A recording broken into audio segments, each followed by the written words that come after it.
Pinalitan ko ng ubas yung dapat orange dito guys kasi ang dami na niyang magkakulay na katabi niya. So naghanap ako ng element na magiging complement din sa kulay ng talong. So naisipan kong ubas na lang yung ipalit sa orange dapat. Maybe yung orange guys ilalagay natin sa ibabaw or sa ilalim. Or mag-suggest kayo ng gulay or prutas guys na green yung kulay niya. Isang idea ko rin to guys pag gumagawa ako ng poster making concept. Dapat i-balance mo yung mga element mo lalo na sa mga kulay nila kasi kung magka-same lang sila ng kulay tapos magkatabi pa silang lahat, para kasi magiging flat yung poster making concept mo at hindi siya magandang tingnan sa mata at lalo na sa mga judges guys. At hindi lang din to na-apply sa poster making lang guys, minsan na-apply din to sa mga painting competition. Napansin nyo na ba guys sa lahat ng mga poster making concept na nakita nyo sa online or sa katunggalin nyo, lalo na sa mga nasalihan nyo na poster making contest, halos yung mga element nila lalo na sa nutrition month ay pabilog, kung hindi man pabilog, oval or something square. Alam nyo guys kung bakit?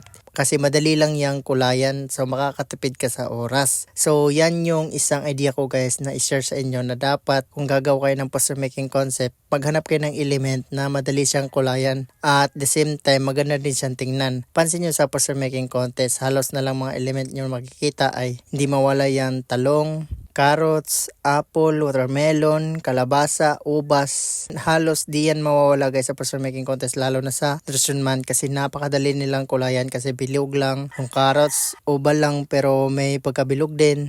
Yung apple, madali din siyang kulayan. So yan yung isang technique guys para matapos nyo yung poster making concept nyo within the time frame. Kung gusto nyo malaman guys yung technique paano mapabilis yung shading mo katulad ng mga ginagawa ko, mag-comment lang kayo dyan sa comment section below kung gusto nyo talaga. So kung gusto nyo mag-suggest guys ng mga gulay o prutas na gusto nyo makita na kulayan ko, i-comment nyo dyan sa comment section below guys.